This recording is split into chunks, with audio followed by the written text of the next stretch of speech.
Assalamualaikum warahmatullahi wabarakatuh. Pada video kali ini, saya akan menjelaskan tentang ruang lingkup manajemen. Definisi dari ruang lingkup manajemen. Manajemen adalah proses perencanaan, pengorganisasian, pengarahan, dan pengawasan usaha-usaha para anggota organisasi dan penggunaan sumber daya organisasi lainnya agar mencapai tujuan yang telah ditetapkan menurut Stoner. Yang selanjutnya yaitu manajemen merupakan ilmu dan seni.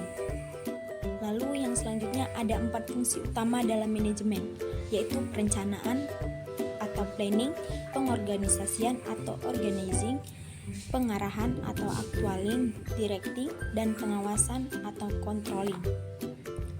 Selanjutnya, seni dalam menyelesaikan sesuatu melalui orang lain menurut Follett pada tahun 1997. Yang selanjutnya yaitu sebuah proses yang dilakukan untuk mewujudkan tujuan organisasi melalui rangkaian kegiatan berupa perencanaan, pengorganisasian, pengarahan, dan pengendalian orang-orang serta sumber daya organisasi lainnya.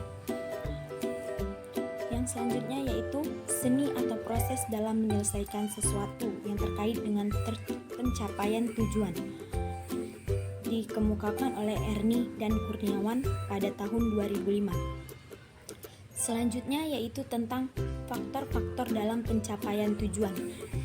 Ada 3 faktor, yaitu adanya penggunaan sumber daya organisasi baik sumber daya manusia maupun faktor-faktor produksi lainnya. Sumber daya tersebut meliputi sumber daya manusia, sumber daya alam, sumber daya keuangan, serta sumber daya informasi. Menurut Griffin pada tahun 2002. Yang selanjutnya yaitu adanya proses yang bertahap dari mulai perencanaan, pengorganisasian, pengarahan, dan pengimplementasian hingga pengendalian dan pengawasan. Yang selanjutnya yaitu adanya seni dalam menyelesaikan pekerjaan. Selanjutnya yaitu tentang sumber daya organisasi. Dapat kita ketahui, sumber daya organisasi dapat berupa sumber daya manusia, sumber daya informasi, sumber daya fisik, sumber daya keuangan, serta sumber daya alam. Selanjutnya yaitu tentang fungsi-fungsi dalam manajemen. Fungsi-fungsi dalam manajemen yaitu 1.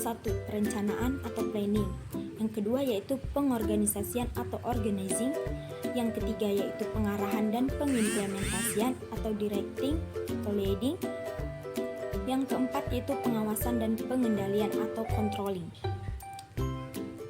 Baiklah, selanjutnya kita akan membahas satu-satu dari fungsi-fungsi manajemen tersebut. Yang pertama yaitu fungsi perencanaan. Fungsi perencanaan yaitu ialah proses yang menyangkut upaya yang dilakukan untuk mengantisipasi kecenderungan di masa yang akan datang dan penentuan strategi dan taktik yang tepat untuk mewujudkan target dan tujuan organisasi. Selanjutnya, kegiatan dalam fungsi perencanaan yaitu menetapkan tujuan dan target bisnis, merumuskan strategi untuk mencapai tujuan dan target bisnis tersebut, menentukan sumber-sumber daya yang diperlukan, menetapkan standar, indikator keberhasilan dalam pencapaian tujuan dan target bisnis. Selanjutnya, fungsi pengorganisasian. Fungsi pengorganisasian yaitu proses yang menyangkut bagaimana strategi dan taktik yang telah dirumuskan dalam perencanaan didesain dalam sebuah struktur organisasi yang tepat dan tangguh, sistem dan lingkungan organisasi yang kondusif, dan dapat memastikan bahwa semua pihak dalam organisasi dapat bekerja secara efektif dan efisien guna pencapaian tujuan organisasi. Lalu, kegiatan dalam fungsi pengorganisasian itu yaitu mengalokasikan sumber daya, merumuskan dan menetapkan tugas, lalu menetapkan prosedur yang diperlukan, menetapkan struktur organisasi yang menunjukkan adanya garis kewenangan dan tanggung jawab, kegiatan perekrutan, penyeleksian, pelatihan, dan pengembangan sumber daya manusia atau tenaga kerja, kegiatan penempatan sumber daya manusia pada posisi yang paling tepat. Selanjutnya yaitu fungsi pengarahan dan implementasi. proses implementasi program agar dapat dijalankan oleh seluruh pihak dalam organisasi, serta proses memotivasi agar semua pihak tersebut dapat menjalankan tanggung jawabnya dengan penuh kesadaran dan produktivitas yang tinggi.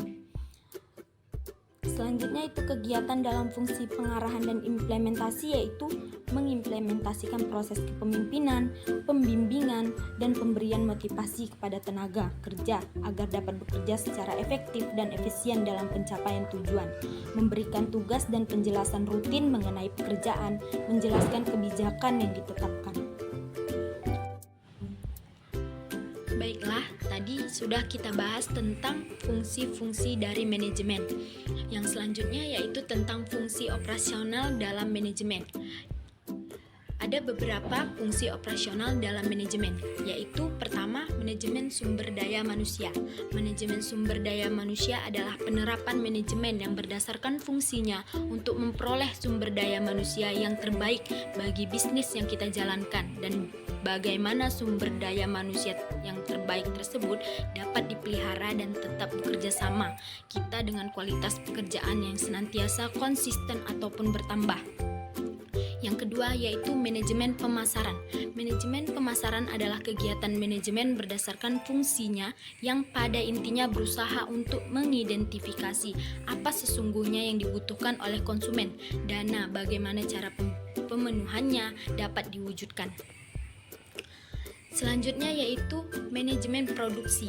Manajemen produksi adalah penerapan manajemen berdasarkan fungsinya untuk menghasilkan produk yang sesuai dengan standar yang ditetapkan berdasarkan keinginan konsumen dengan teknik produksi yang seefisien mungkin, dari mulai pilihan lokasi produksi hingga produk akhir yang dihasilkan dalam proses produksi. Yang selanjutnya itu manajemen keuangan. Manajemen keuangan adalah kegiatan manajemen berdasarkan fungsinya yang pada intinya berusaha untuk memastikan bahwa kegiatan bisnis yang dilakukan mampu mencapai tujuan secara ekonomis, yaitu diukur berdasarkan profit. Tugas manajemen keuangan diantaranya merencanakan dari mana pembiayaan bisnis diperoleh dan dengan cara bagaimana modal yang telah diperoleh dialokasikan secara tepat dalam kegiatan bisnis yang dijalankan. Selanjutnya yaitu manajemen informasi. Manajemen informasi adalah kegiatan manajemen berdasarkan fungsinya yang pada intinya berusaha memastikan bahwa bisnis yang dijalankan tetap mampu untuk terus bertahan dalam jangka panjang. Untuk memastikan itu, manajemen informasi bertugas untuk menyediakan seluruh informasi yang terkait dengan kegiatan perusahaan, baik informasi internal maupun eksternal, yang dapat mendorong kegiatan bisnis yang dijalankan tetap mampu beradaptasi dengan perubahan yang terjadi di masyarakat. Baiklah, itulah penjelasan dari saya tentang ruang lingkup manajemen. Atas perhatian para penonton, saya ucapkan terima kasih. Wassalamualaikum warahmatullahi wabarakatuh.